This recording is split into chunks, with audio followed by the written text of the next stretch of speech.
नमस्कार, आप देख रहे हैं बड़ी बहस। मैं हूं सौरभ जौहरी।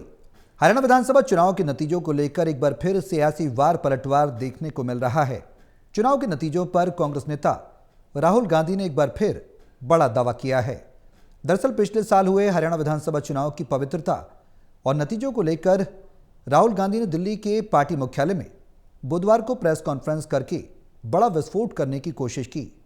उन्होंने अपना वो हाइड्रोजन बम फोड़ दिया जिसका कांग्रेस के लोग दावा कर रहे थे। राहुल गांधी ने इस प्रेस कॉन्फ्रेंस में आंकड़ों और एक ब्राजीलियन मॉडल के हरियाणा की वोटर लिस्ट में शामिल होने और 10 बूथों पर 22 वोट पोल करने का डेमो भी दिखाया। हालांकि राहुल गांधी के आरोपों के बाद बीजेपी के बड़े नेता खासकर किरण रिजिजू ने पलटवार किया और भ्रम पैदा करने की बात कही है। उधर चुनाव आयोग ने भी आरोपों के बाद अपने अपने तथ्य जारी किए। इससे मामला और दिलचस्प हो गया है। ऐसे में राहुल के सवाल से क्या फिर से उठने जा रहा है सियासी बवाल? यह सबसे बड़ा सवाल है।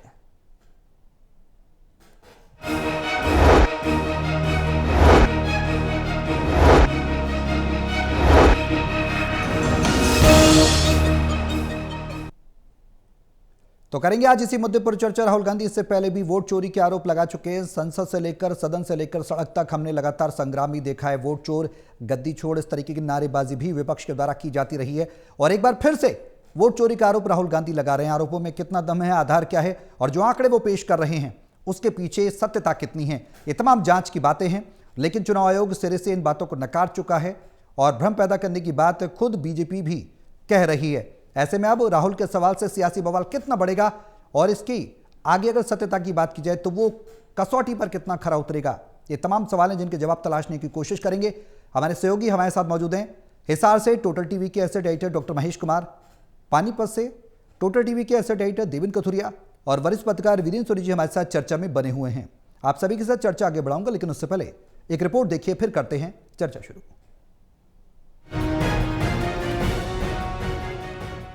कश्मीर फाइल्स और बिहार फाइल्स के बाद अब सियासत में हरियाणा फाइल्स भी सामने आ गई हैं। दरअसल कई दिनों से कांग्रेस नेता और पार्टी के कार्यकर्ता कांग्रेस सांसद और नेता विपक्ष राहुल गांधी की ओर से हाइड्रोजन बम फोड़ने के दावे कर रहे थे। बुधवार को आखिर राहुल गांधी ने दिल्ली के कांग्रेस मुख्यालय में प्रेस कॉन्फ्रेंस करके कुछ बड़ा फोड़ा है, पर इस हाइड्रोजन बम का भी लैब टेस्ट होना है। लेकिन राहुल ने अपने गंभीर आरोपों से हरियाणा को तो हिलाकर रख दिया। ये प्रेस कॉन्फ्रेंस ही हरियाणा में विधानसभा चुनाव के नतीजों को लेकर थी। कुछ हकीकत, कुछ अफसाना। हालांकि टोटल टीवी अभी इंतजार करने को कह रहा है। अब मैं आपसे पूछना चाहता हूं और हरियाणा के युवाओं से पूछना चाहता हूं, हरियाणा की जनता से पूछना चाहता हूं कि ये कौन है, इसकी एज क्या है, ये कहां की है, इसका नाम क्या है? ये आपको बता सकता हूं। कभी इसका नाम सीमा, कभी स्वीटी, कभी सरस्वती। 22 बार हरियाणा के युवा, अच्छी तरह सुनिए, 22 बार 10 बूथ में इसको वोट देने का मौका मिलता है। गौरतलब है कि दिल्ली में हुई इस प्रेस कॉन्फ्रेंस में राहुल गांधी ने हरियाणा विधानसभा चुनाव में वोट चोरी करने के आरोपों को दोहराते हुए कहा कि पूरे 25 लाख वोट चोरी किए गए हैं। उनकी तरफ से दिए गए प्रेजेंटेशन में सबसे बड़ा आरोप एक ब्राजीलियन मॉडल को लेकर था, जिसकी फोटो स्क्रीन पर दिखाकर उसने 10 बूथों पर 22 वोट डाले। किसी लिस्ट में उसका नाम सीमा, कहीं सरस्वती, कहीं स्वीटी, कहीं रश्मि और कहीं विमला अंकित है। राहुल गांधी हरियाणा के युवाओं से कह रहे हैं कि वो देखें आपकी स्टेट में ये क्या हुआ। 5 तरीके की वोट चोरी है हरियाणा में। Duplicate voters 5 lakh, invalid addresses 90,000, तकरीबन 90,000, बल्क वोटर्स 19 लाख। और ये जो आखिरी हमने खाली रखे हैं, misuse of form 6, misuse of form 7, ये एडिशंस और डिलीशंस हैं। महादेवपुरा के प्रेजेंटेशन के बाद इलेक्शन कमीशन हमें ये फॉर्म नहीं देती। महादेवपुरा के टाइम उन्होंने गलती कर दी, हमें मिल गई, इसलिए हमने वो आपको दिखा दिया। मगर महादेवपुरा के बाद, आलन के बाद, ये हमें फॉर्म 7 गौरतलब है कि प्रदेश में अक्टूबर 2024 में हुए विधानसभा चुनाव में बीजेपी ने 48 और कांग्रेस ने 37 सीटें जीती थी। राहुल ने कहा कि कांग्रेस 8 विधानसभा सीटों पर 22,000 वोटों से हारी है।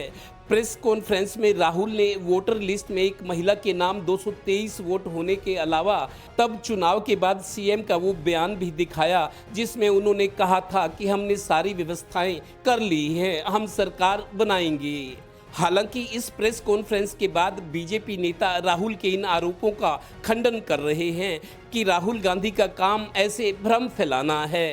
कि हरियाणा में तो उनके बड़े बड़े नेता सभी ने कहा कि कांग्रेस का अपना कमजोरी, अंदरूनी मामले, उनके जमीनी पर काम नहीं होना, उसके वजह से हारे हैं। और मोदी जी का जलवा तो है ही है, तो ये कारण सबको मालूम है। जो भी हो, सनसनी तो फैली है, अब सफाई और सच्चाई का इंतजार है। हालांकि चुनाव आयोग ने आरोपों के बाद अपने तथ्य जारी किए हैं। Haryana bureau, total news.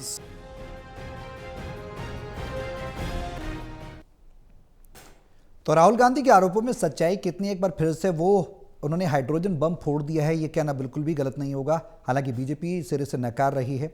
Rahul Gandhi, खासकर हरियाणा में कांग्रेस की जो स्थिति है, कांग्रेस को ही जिम्मेदार बता रही है। चुनाव आयोग ने भी ये जो तमाम आरोप राहुल गांधी के द्वारा लगाए गए हैं उनको सिरे से नकार दिया। और एक बात बेहद अहम कही है चुनाव आयोग ने कि मतदाता सूची जब जारी हुई थी तो उस पर आपत्ति क्यों नहीं दर्ज कराई गई। अब आगे राहुल के आरोपों के बाद किस तरह से सियासत करवट लेगी, ये बड़ा सवाल है। देवेंद्र, शुरुआत में आपसे ही कर रहा हूं, किस तरह की परिस्थिति बनती नजर आ रही है राहुल गांधी के इन आरोपों का? अगर सबसे पहले हम आधार की बात करें तो आधार क्या?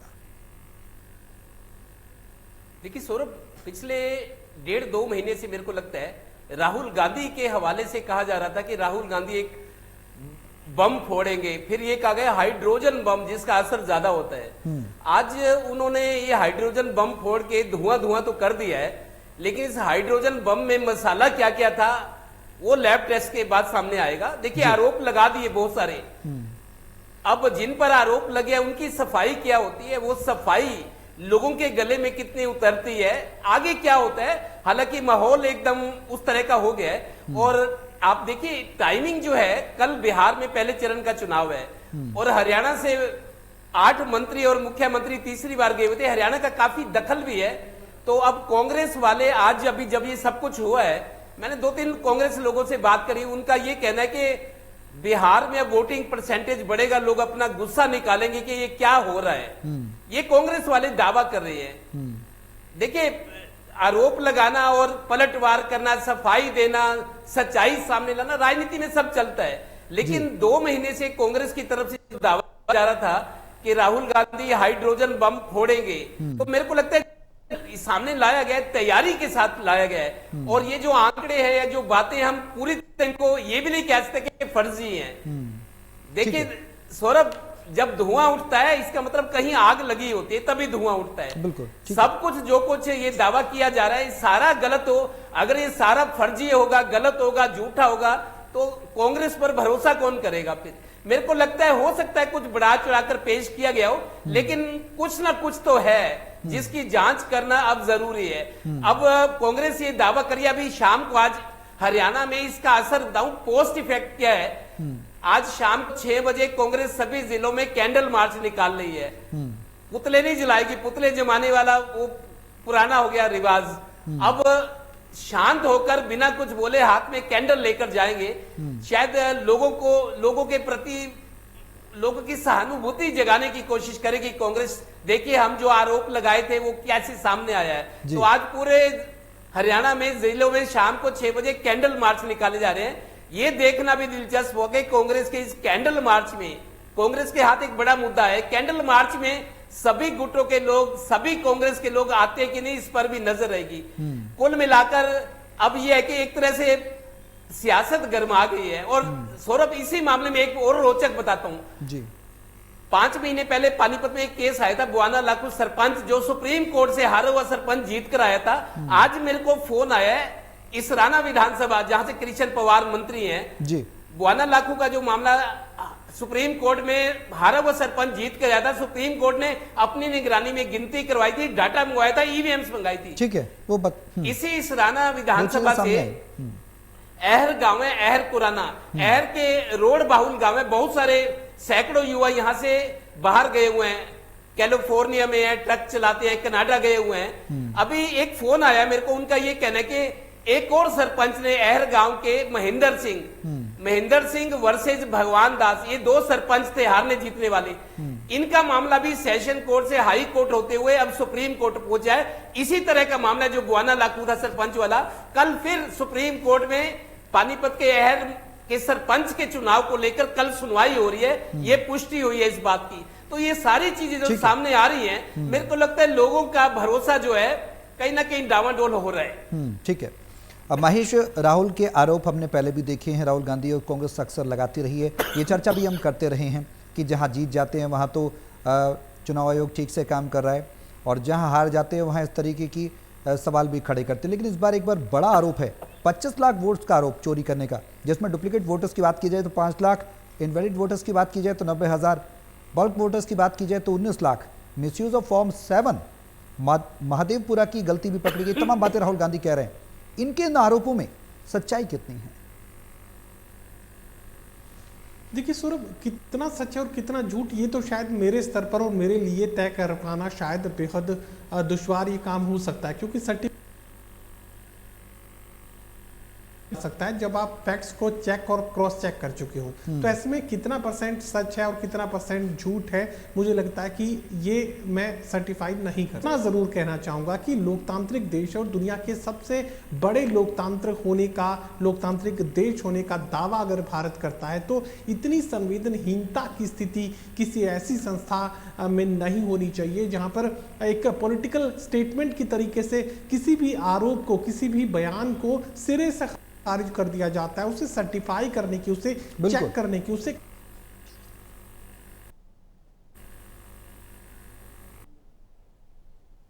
आरोप कितना सच है, कितना झूठ है, 10%, 20, 22, 25, 50, 85 या 100, ये सर्टिफाई करने की जरूरत थी। अगर गलत 100% राहुल गांधी झूठ बोल रहे हैं, लेकिन इस तरह की कोशिशें राहुल गांधी पहले भी कर चुके हैं, लेकिन नतीजा क्या रहा?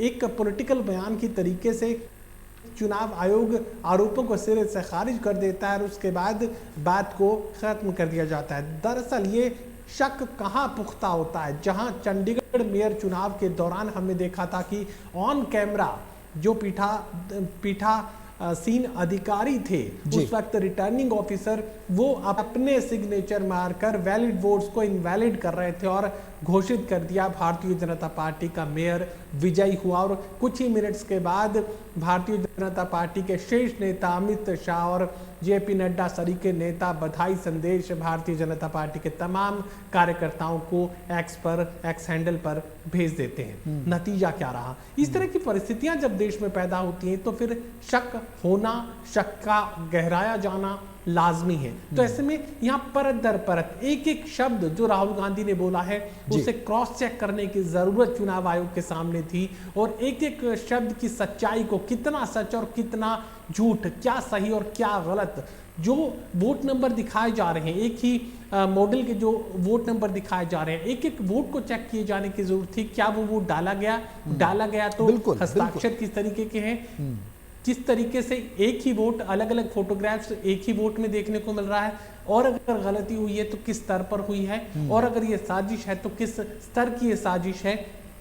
तमाम सवालों के जवाब दिए जाने चाहिए थे, लेकिन यहाँ तो चुनाव आयोग की जो वर्किंग है, जो कार्यशैली, वो देखकर ऐसा लगता है कि जैसे पॉलिटिकल पार्टी की तरीके से चुनाव आयोग इस देश में अब काम करने लगा हो। मैं नहीं कहता कि राहुल गांधी सही कह रहे हैं, मैं नहीं कहता कि राहुल गांधी झूठ कह रहे हैं, लेकिन मैं ये जरूर कहना चाहूंगा कि इस देश में लोकसभा का नेता प्रतिपक्ष, जो कि देश का विपक्षी दलों का सबसे बड़ा चेहरा है, सबसे बड़ा नेता है, वो अगर 100% झूठ भी बोल रहे हैं तो आपको जांचने की जरूरत है कि कहीं दुनिया का सबसे बड़ा लोकतंत्र किसी गलत रास्ते पर तो नहीं है, किसी साजिश का शिकार तो नहीं है। और मुझे लगता है कि छोटी छोटी चीजों को जब सुप्रीम कोर्ट स्यू मोटो लेता है, तो आखिर इतने बड़े घटनाक्रम को लेकर सुप्रीम कोर्ट इतना चुप्पी कैसे साध लेता है? क्यों नहीं इस पूरे मामले को इन्वेस्टिगेट करने की जरूरत सुप्रीम कोर्ट कि चीफ जस्टिस या तमाम दूसरे जो माननीय न्यायाधीश हैं वो महसूस नहीं कर रहे। एक गांव के चुनाव में, एक सरपंच के चुनाव में नतीजे बदल जाते हैं सुप्रीम कोर्ट पहुंचते पहुंचते। तो क्या इस देश में सुप्रीम कोर्ट की जिम्मेदारी नहीं है कि इस देश का सबसे बड़ा विपक्षी दलों का जो चेहरा है, यानी नेता प्रतिपक्ष राहुल गांधी हो या कोई भी हो, अगर इस तरह के आरोप देश के लोकतंत्र पर लगा रहा है तो क्यों ना जाए, क्यों ना दूध का दूध और पानी का पानी हो जाए और दुनिया को ये पता लगे कि दुनिया का सबसे बड़ा लोकतंत्र आज भी सही रास्ते पर है या नहीं। बिल्कुल बेहद अहम बात है। दूध का दूध और पानी का पानी होना भी चाहिए, ट्रांसपेरेंसी आनी चाहिए। अगर आरोप लगाए जा रहे हैं तो उनकी लिटमस टेस्ट भी होना चाहिए और जो सत्यता है वो जग जाहिर होनी चाहिए, सबके सामने आनी चाहिए। वीरेंद्र जी, अब सवाल ये है कि बड़ा दावा राहुल गांधी ने एक बार फिर से किया है, कांग्रेस की जीत को हार में बदला गया, ये तमाम आरोप वो लगा रहे हैं। बीजेपी पर उन्होंने आरोप लगाया, बीजेपी ने पलटवार किया है। हालांकि चुनाव आयोग की भूमिका को किस तरह से देखते हैं आप? और जो न्यायालय की बात की है महेश ने, उस न्यायालय की जो सर्वोच्च न्यायालय है उसकी भूमिका को किस तरह से देखते हैं? और राहुल के इन आरोपों पर क्या आने वाले समय में कुछ प्रतिक्रियाएं देखने को मिल सकती हैं या फिर ये सिर्फ सियासी वार पलटवार बनकर रह जाएगा? जांच होगी आगे, क्या उम्मीद की जा सकती है? जो राहुल गांधी ने आरोप लगाए हैं उसको चुनाव आयोग गंभीरता से नहीं लेता, पहले भी नहीं लिया था और अब भी नहीं लेगा। बिल्कुल। तो ये स्थिति तो ज्यों की त्यों बनी रहेगी। देखिए, राहुल गांधी का कहना है कि 8 सीटों का जो कांग्रेस थी बहुमत से दूर रहेगी, 37 सीटें आई, मतलब 8 सीटों का जो अंतर है 22,000 वोटों का अंतर है।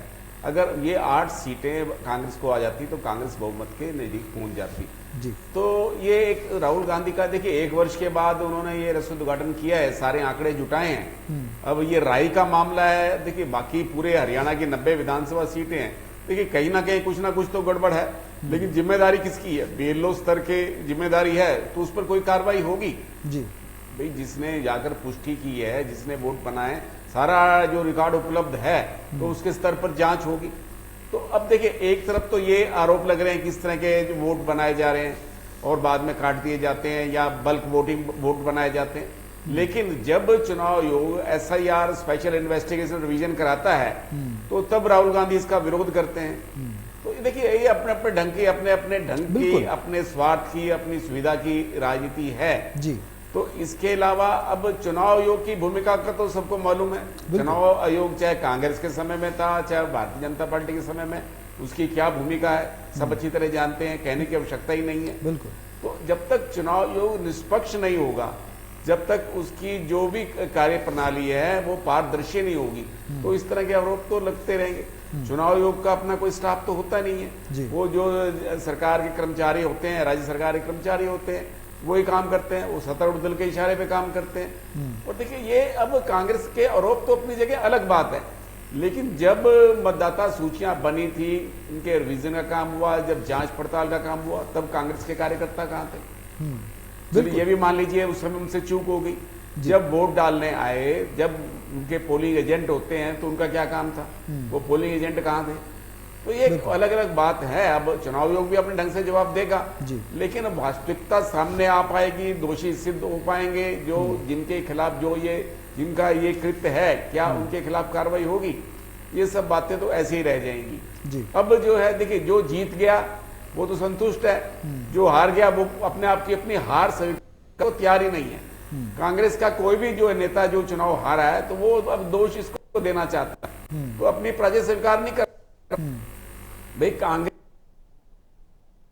भारतीय जनता पार्टी की रणनीति कहां है? भारतीय जनता पार्टी जिन लोगों को अपनी सरकार के माध्यम से लाभान्वित करती है, जो लाभार्थी हैं, पार्टी उनसे संपर्क रखती है और उनसे वोट प्राप्त करती है। मतलब पार्टी अपना संपर्क छोड़ती नहीं है जी। पार्टी उनको प्रभावित करती है, इसमें कोई दो राय नहीं है। लेकिन कांग्रेस का क्या उन तक पहुंच है? भाई, जो भारतीय जनता पार्टी की संगठन की व्यवस्था है, जिस तरह से पन्ना प्रमुख हैं, तो क्या कांग्रेस की उस तरह की व्यवस्था है कार्यकर्ताओं की? कांग्रेस तो अब बाद में पता चल रहा है। जब देखिए, यहाँ जब हरियाणा में चुनाव थे तो भारतीय जनता पार्टी की सरकार ने 10 लाख बीपीएल कार्ड बना दिए और बाद में काट दिए। जिनके 10 लाख बीपीएल कार्ड बनाए गए, निश्चित रूप से वो भारतीय जनता पार्टी के प्रभाव में बनाए गए, उन्होंने भारतीय जनता पार्टी को वोट दिए होंगे और बाद में काट दिए गए। तो मतलब कांग्रेस का उस तरफ तो ध्यान है नहीं, जो वास्तविक मुद्दे हैं और कांग्रेस तो ये उन मुद्दों तक, उस निष्कर्ष तक पहुंच भी नहीं पाएगी। और अब देखिए, अब जो 1 वर्ष के बाद जो ये मुद्दे उठाए बिहार में, इनको इसका लाभ मिलने वाला नहीं है। बिल्कुल, तो अपने ढंग की एक राजनीति है और करनी भी चाहिए। विपक्ष का काम है मुद्दे उठाना भी चाहिए। अब चुनाव आयोग इस पर किस तरह की सफाई देता है, चुनाव आयोग क्या जो भी मुद्दे उठाए गए हैं क्या उनकी तह तक जाएगा या वैसे ही हवा में उड़ा देगा, या कांग्रेस के जिस तरह के आरोप हैं उनको कोई गंभीरता से तो लेता नहीं है। अब पहले कांग्रेस के नेता ईवीएम में दोष ढूंढते थे जी, अब उनको ये मालूम हो एक नया मुद्दा हाथ मिला है। देखिए, हो सकता है इसके अंदर कोई प्रमाणिक तथ्य तो है नहीं, इसके अंदर तो जांच होगी, क्या चुनाव जांच कराने को भी तैयार है। तो जिस तरह उनके खिलाफ कार्रवाई भी होनी चाहिए जो लोग दोषी हैं। अब देखिए, यहाँ तो कई आधार कार्ड भी प्रमुख हस्तियों के बन जाते हैं, ड्राइविंग लाइसेंस बन जाते हैं और बहुत कुछ हो जाता है जी। और आज जब वोट डालने की प्रक्रिया के नियम बनाए गए हैं तो आपके पोलिंग एजेंट होते हैं, तो जो पोलिंग एजेंटों का दायित्व है वो जानता है, जो पोलिंग एजेंट है कि मेरे इलाके में कौन वोटर है, कौन असली वोटर है, वो तो जानता ही है। तो मतलब वोटर उसी को बनाया, जो पोलिंग एजेंट उसी को बनाया जाता है जी। तो ऐसे में कहीं ना कहीं कांग्रेस के अपने स्तर पर भी खामी है। भाई कांग्रेस को अपने अंदर झांकने की बजाय जो अब चुनाव आयोग को आरोप लगा रही है, तो देखो तथ्य तो जुटाए हैं, लेकिन इन तथ्यों की जांच के बाद स्पष्ट होगा चुनाव आयोग किस तरह का स्टैंड लेता है, तक जाता है। अभी ये राज्य विधानसभा का मामला है, बाकी विधानसभा में कहां तक जांच पहुंचती है। ये देखिए, जहां वोट बनते रहे, ठीक है, कोई अलग अल्पसंख्यक बच्चों में बनते रहे हैं, पहले भी बनते रहे हैं जी। भारतीय जनता पार्टी शासनकाल में भी ऐसा होता रहा है, लेकिन इन मुद्दों को गंभीरता से लिया नहीं जाता। ये बात ठीक है कि अगर इस तरह के हथकंडे अपनाए जाएंगे तो हमारी लोकतंत्र व्यवस्था पर ठेस लगेगी, चोट पहुंचेगी, विश्वासघात होगा, लेकिन ये चुनाव की एक प्रणाली का हिस्सा रहा है जी। पहले भी इस तरह के हथकंडे अपनाए गए हैं, तो अब भी वो जारी है, अब अलग अलग रूप में अपनाए जाएंगे। हो सकता है कि 2029 के चुनाव में कोई अलग हथकंडा हो। तो एक जो विपक्षी दल है उसको जागरूक रहने की आवश्यकता है, उसके कार्यकर्ता सतर्क रहेंगे तो इस तरह की धांधली नहीं हो पाएगी। ठीक है, अब इस स्थिति से कांग्रेस को क्या लाभ होगा जी। भाई, कांग्रेस चाहे इतना भी ये सिद्ध करना चाहे कि वोट चोरी के सारे कांग्रेस के हाथ में सत्ता थी, कांग्रेस के हाथ से सत्ता निकल गई, लेकिन अब क्या क्या लाभ मिलने वाला। अब तो 2029 की तैयारी करनी है, तो 2029 की तैयारी के लिए आपकी अपनी संगठन की, आपकी अपनी व्यापकता क्या है, जनता तक पहुंच कैसे है, आपके मुद्दे कैसे हैं, इन चीजों की ओर ध्यान देने की आवश्यकता है। वीरेंद्र जी, बेहद अहम सवाल है, टाइमिंग को लेकर कहीं ना कहीं सवाल उठ रहे हैं कि कल प्रथम चरण का मतदान है बिहार में, 121 सीटों पर वोट डाले जाएंगे। ऐसे में जो टाइमिंग है वो कहीं ना कहीं ठीक रही है कि सियासी बेनिफिट लेने के लिए इस तरीके के हाइड्रोजन बम को फोड़ा गया, जो एक नाम भी दिया गया। देखिए, कांग्रेस को ऐसा लग सकता है कि इसका असर बिहार में हो सकता है जी। लेकिन देखिए, वहां के स्थानीय मुद्दे हैं और अब तो चुनाव रेवड़ियों का चुनाव हो गया है। अब जिसको जहां लाभ मिलेगा, जिसके आकर्षक वायदे होंगे और जिसको लगता है कि ये उसका निकटता है उस उम्मीदवार से, या जो जातीय एक तरह का एक आधार बना हुआ है, जातीय समीकरण है, उसकी मुख्य भूमिका रहती है। अब जो प्रबुद्ध वर्ग है, जो मतलब इन मुद्दों से प्रभावित होने वाला है, जो युवा वर्ग है, उसके अपने मुद्दे हैं, अपनी आशाएं और अपेक्षाएं हैं, बेरोजगारी बहुत बड़ा मुद्दा है। तो इस तरह के मुद्दे से कार्यकर्ताओं का मनोबल बढ़ाने के लिए तो हो सकता है कुछ समय, इसका अधिक आगे आने वाले समय में कोई लाभ होने वाला नहीं है। ठीक है। अब राहुल गांधी ने तीसरी उनकी प्रेस कॉन्फ्रेंस थी, इससे पहले भी 2 बार कर चुके हैं। तो ये देश में क्या जनता पार्टी का वातावरण बना। ठीक है, अब देवेंद्र और महेश लेते नहीं है। ठीक है सर, अगर कांग्रेस के कार्यकर्ता भी इसको गंभीरता से नहीं लेते। अब कांग्रेस जन जागरण कर रही है, आज भूपेंद्र सिंह हुड्डा ने भी और राव नरेंद्र जो। ठीक है वीरेंद्र जी, मुझे समय थोड़ा कम है, मुझे क्षमा के साथ आपको रुकना पड़ेगा। देवेंद्र और महेश, संक्षेप में बताएं, बेहद संक्षेप में। आगे अब जो आरोप लगा रहे हैं जेनजी को भड़काने की बात बीजेपी कर रही है, कांग्रेस कह रही है कि जेनजी जागरूक हो, अब आगे किस तरह की सियासत, संक्षेप में देवेंद्र फिर महेश। ये मुद्दा तो कांग्रेस का, जो मैं अभी आपको अहर गांव का केस बता रहा हूं, सुप्रीम कोर्ट में उसका आधार भी यही है कि अहर गांव जो मैं बता रहा हूं पानीपत का, बहुत सारे युवा वहां विदेश चले गए हैं, अपना घर मकान छोड़ के, सैकड़ों की तादाद में। ये जो वोटिंग हुई थी सरपंच पद की, 52 लाख वाला तो केस आया सामने, लेकिन अब कल सुप्रीम कोर्ट ने सुनवाई है। उनका एक पक्ष का ये कहना है कि जो लोग विदेश में हैं उनके नाम के वोट कैसे डल गए। अगर कहीं 365 वोट डले हैं, पोलिंग वोटिंग संख्या 365 है, लेकिन मशीन में 378 निकले हैं, तो बाकी वोट कहां से आए। ये कुछ आधार बनाया गया। सुप्रीम कोर्ट में इसी तरह की डुप्लीकेट की फर्जी वोटिंग को आधार बनाकर कल सुप्रीम कोर्ट में पानीपत के सरपंच मामले की कल एक और सुनवाई है, और हो सकता है कि ये सारी चीजें सामने आ रही हैं, वो फैसला भी कुछ किस तरह का आता है वो इंतजार करना पड़ेगा। ठीक है महेश, कंक्लूड करें कि लोकसभा में वोट डाले गए लेकिन विधानसभा में वोट काट दिए गए, बड़े दावे, आगे क्या?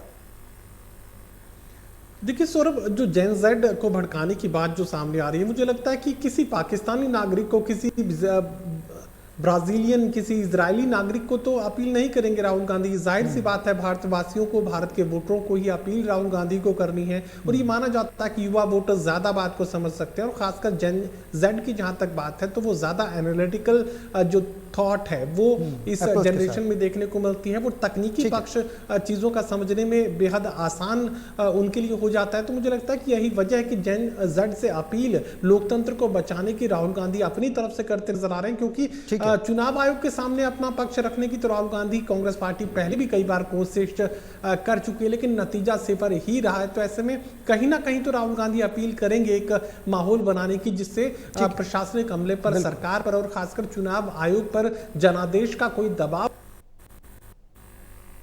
कि। ठीक है महेश, थोड़ा समय थोड़ा सा कम है, मुझे रोकना पड़ेगा, आपकी आवाज़ हम तक नहीं पहुंच पा रही है, लेकिन कहीं ना कहीं अभी ये सियासी वार पलटवार का मुद्दा तो ज़रूर बन गया। अब देखना होगा कि आगे किस तरह से चुनाव आयोग की भूमिका रहती है और राहुल के दावों की क्या तथ्यात्मक रूप पर जांच कराई जाएगी, ये बेहद बड़ा सवाल है। बहुत शुक्रिया आप सभी का हमारे साथ इस चर्चा में शामिल होने के लिए। यहाँ पर रुक रहे हैं ब्रेक के लिए।